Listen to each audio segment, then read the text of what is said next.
ನಮ್ಮ ಕ್ಷೇತ್ರದಲ್ಲಿ ಒಂದು 20,000 ಜನ ಕುಟುಂಬಗಳಿಗೆ 20,000 ಜನರಿಗೆ ಅಂದಾಜು ರೇಷನ್ ಕಾರ್ಡ್ ತೆಗೆದವ್ರೆ, 14,000 ಜನ ಪೆನ್ಷನ್ ತೆಗೆದಿದ್ದಾರೆ. 20-14 34,000 ಜನರ ಹೊಟ್ಟೆ ಮೇಲೆ ಹೊಡೆದಿರ್ತಕ್ಕಂಥ ಒಂದು ಅವ್ರು ಹೇಳ್ಕೊಂತಾರಲ್ಲ, ನಾವು ಜನಪ್ರಿಯ ಶಾಸಕರು, ಜನಪ್ರಿಯ ಸರ್ಕಾರ, ಕಾಂಗ್ರೆಸ್ ಸರ್ಕಾರ, ಬಡವರ ಪರವಾಗಿದ್ದೇವೆ, BJP ಏನೂ ಮಾಡಲಿಲ್ಲ, BJP ಅವ್ರ ವಿರುದ್ಧವಾಗಿದ್ದರು, ನಾವು ಅಧಿಕಾರಕ್ಕೆ ಬಂದು ಎಂಥ ಒಳ್ಳೆ ಕೆಲಸ ಮಾಡಿದ್ದೀವಿ ಅಂತ ಹೇಳಿದ್ರೆ 14,000 ಜನರಿಗೆ ಪೆನ್ಷನ್ ತೆಗೆದಿದ್ದೀವಿ, 20,000 ಜನಕ್ಕೆ ರೇಷನ್ ಕಾರ್ಡ್ ತೆಗೆದಿದ್ದೀವಿ. ಇದು ನಮ್ಮ ಸಾಧನೆ ಅಂತ ಹೇಳ್ಕೊಳ್ತಾರೆ. ಇದಕ್ಕೆಲ್ಲರೂ ಸೇರಿ ನಮ್ಮ ಕ್ಷೇತ್ರ ಜನ ಚಪ್ಪಾಳೆ ತೆಗೆದು ರಾಮಕೃಷ್ಣಪೇಟೆ ಹೋಗ್ಲಿ, ಪಾಲಘಾಟ್ ವಾರ್ಡ್, ಈ ರೀತಿ ನಾನು ಓದ್ತಾ ಹೋದ್ರೆ 14,000 ಜನದ್ದು ಓದ್ಬೇಕಾಗುತ್ತೆ. ನಿಮಗೆ ನೋಡಿ ಎಲ್ಲವೂ ಇದೆ, ವಿಲೇಜ್ ಕಡೆ ಇದೆ ನೋಡಿ,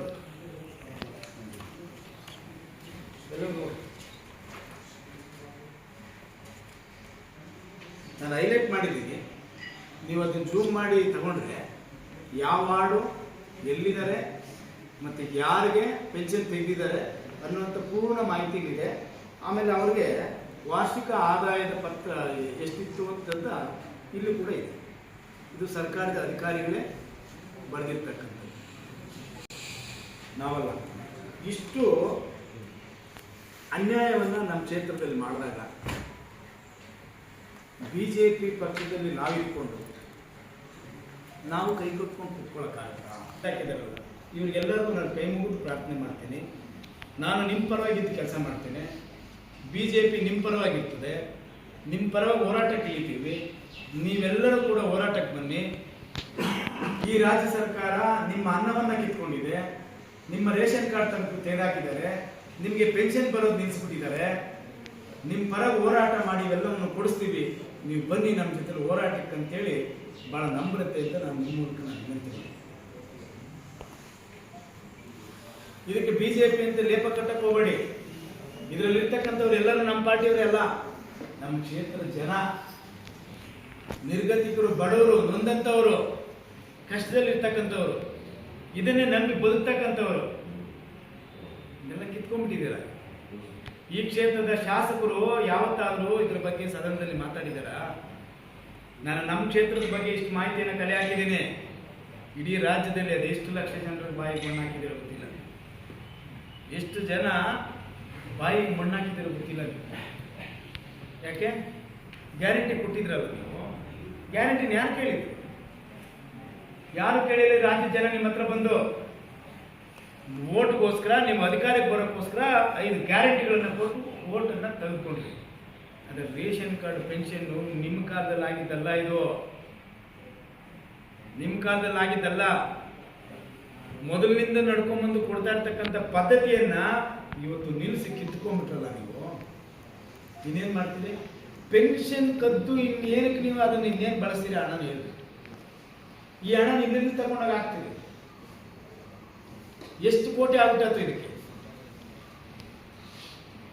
ನಮ್ಮ ಜಿಲ್ಲೆಯಲ್ಲಿರ್ತಕ್ಕಂಥ ಜನರಿಗೆ ನಾನು ಹೇಳ್ತೀನಿ, ಪಕ್ಷಾತೀತವಾಗಿ ನಮ್ಮ ತಾಲೂಕು ಸೇರಿಕೊಂಡು ನೀವು ಬೀದಿಗಿಳಿದು ಹೋರಾಟ ಮಾಡಿಲ್ಲ ಅಂತ ಹೇಳಿದ್ರೆ, ನಿಮ್ಮ ಮಕ್ಕಳನ್ನು ನೀವು ಕೇಳಿಲ್ಲ ಅಂತ ಹೇಳಿದ್ರೆ, ನೀವು ಇನ್ನೂ ಕೂಡ ಈ ಕ್ಷೇತ್ರದಲ್ಲಿ ಉಳಿಯೋಕ್ಕೂ ಕೂಡ ಇವರು ಬಿಡೋದಿಲ್ಲ ಅಂತ ಒಂದು ಪರಿಸ್ಥಿತಿಗೆ ನಿಮ್ಮನ್ನು ತಂದೊಡ್ಬಿಡ್ತಾರೆ.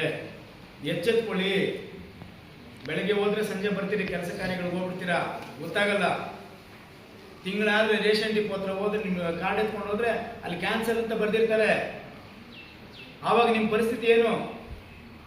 ನಿಮ್ಮ ಮನೆಗೆ ಊಟ ಯಾರು ತಂದಾಕ್ತಾರೆ? ಕೇಂದ್ರ ಸರ್ಕಾರದ ನಮ್ಮ ಪ್ರಧಾನಮಂತ್ರಿಗಳಾದ ನರೇಂದ್ರ ಮೋದಿಜಿಯವರು ಕಾಲಕ್ಕೆ ನಿಮಗೆ ತಿಂಗಳು ಸರಿಯಾಗಿ ಅಕ್ಕಿ ಕೊಡ್ಲಿ ಅಂತೇಳಿ ಅಲ್ಲಿಂದ ಸರಬರಾಜು ಮಾಡಿದ್ರೆ, ಉಗ್ರಾಣಗಳಿಗೆ ಕಳಿಸಿ ನಿಮಗೆ ಅಲ್ಲಿ ಸ್ಟಾಕ್ ಮಾಡಿದ್ರೆ, ನೀವು ಅದನ್ನ ಡೈವರ್ಟ್ ಮಾಡ್ತಾ ಇದ್ದೀರಾ? ಯಾಕೆ ಕಿತ್ಕೊಳ್ತಾ ಇದ್ದೀರಿ? 5 ಗ್ಯಾರಂಟಿಗಳನ್ನು ಕೊಟ್ಟು ಇದು ನಿಂಬಾಗಲಲ್ಲಿ ಹಿಂಗೆ ಕಿತ್ಕೊಂಡು ಹೋಗ್ತಾ ಇದ್ರೆ ಈ ಜನ ಬದುಕೋದು ಹೇಗೆ? ಯಾರು ಕೇಳಬೇಕು? ಈ ಕ್ಷೇತ್ರ ಶಾಸಕರು ಏನು ಮಾಡ್ತೀರಿ? ನಿಮ್ಮ ಪಕ್ಕದಲ್ಲೇ ಕೂತ್ಕೊಂಡು ತಹಸೀಲ್ದಾರ್ ತಮಿಳು ಭಾಷೆಯಲ್ಲಿ ಮಾತಾಡ್ತಾ ಇದ್ರು. ಅಮ್ಮ ನಾನೆಲ್ಲ ಹೋಗ್ಲಿ ಲ್ಯಾಂಗ್ವೇಜ್ ತಮಿಳೇನೋ ಹಂಗಾಗಿ ಮಾತಾಡಿರ್ಬೋದು ಅಂದ್ಕೊಂಡ್ಬಿಟ್ಟೆ ನಾನು. ತಹಸೀಲ್ದಾರ್ ಈಗ ನಾವೆಲ್ಲ ಜನಗಳ ಮಧ್ಯದಲ್ಲಿ ಕೆಲಸ ಮಾಡ್ತಂತ ನಾವೆಲ್ಲ ಭಾಷೆಯಲ್ಲಿ ಮಾತಾಡ್ಬೇಕಾಗುತ್ತೆ ಸಂದರ್ಭಗಳಿಗೆ ಅನುಸಾರವಾಗಿ. ಆದರೆ ನಮ್ಮ ಮಾತೃಭಾಷೆ, ನಮ್ಮ ತಾಯಿ ಭಾಷೆ ಕನ್ನಡನೇ. ಅದೇ ತಾಲೂಕು ದಂಡಾಧಿಕಾರಿಗಳು ಭಾಷೆಯನ್ನ ಮೀರಿ ಮಾತಾಡ್ತಾರೆ ಅಂತ ಹೇಳಿದ್ರೆ ಇದು ದುರಂತ ನಮ್ಮ ಕ್ಷೇತ್ರಕ್ಕೆ ಅಷ್ಟೇ. ತಪ್ಪು ನಾನು சொல்றேன், நான் கரெக்ட் சொல்றேன், நான் பேசுறது ಆಡಳಿತ ಅಧಿಕಾರಿ ಇದಾರಲ್ಲ ಅವರು ಬಿಡಿಸಿ ಹೇಳಬೇಕು. ಯಾಕೆ ಈ ಪೆನ್ಷನ್ ಕೇಳ್ತಾರೆ, ಈ ಆದೇಶ ಕೊಡ್ಬೋದಾಗಿತ್ತಲ್ಲ ಅವರು ತಹಶೀಲ್ದಾರ್ ಇದು ಕೊಡ್ಬೋದಾಗಿತ್ತಲ್ಲ. ಅವ್ರು ಗೊತ್ತಿಲ್ಲ ಅಂದ್ರೆ ನಿಮ್ಮಂತರ ಹತ್ರ ಕೇಳಿ ತಿಳ್ಕೊಳ್ತಾ ಇದ್ರಲ್ಲ. ಇದನ್ನ ಮರಮಾಚಿ ಮುಚ್ಚಿಕ್ಕೆ ನೀವು 1,20,000 1,20,000 ಅಂತ ಯಾಕೆ ಭಾಷೆ ಅವ್ರಿಗೆ ಅದರಲ್ಲೇ ಇದ್ಬಿಡ್ಲಿ ಅಂತನಾ? ಎಷ್ಟು ಜನ ಮಾತಾಡ್ತಾರೆ ಗೊತ್ತಾ ಅವ್ರು ಮನೆಗಳೆಲ್ಲ ಹೋದ್ರೆ ಅವ್ರನ್ನ ಯಾಕೆ ಅಲ್ಲೇ ಗುಂಪು ಮಾಡ್ತೀರಿ? ಯಾರನ್ನ ಅವ್ರು ಡಿವೈಡ್ ಮಾಡ್ತೀರಿ? ನಮ್ಮವ್ರವ್ರು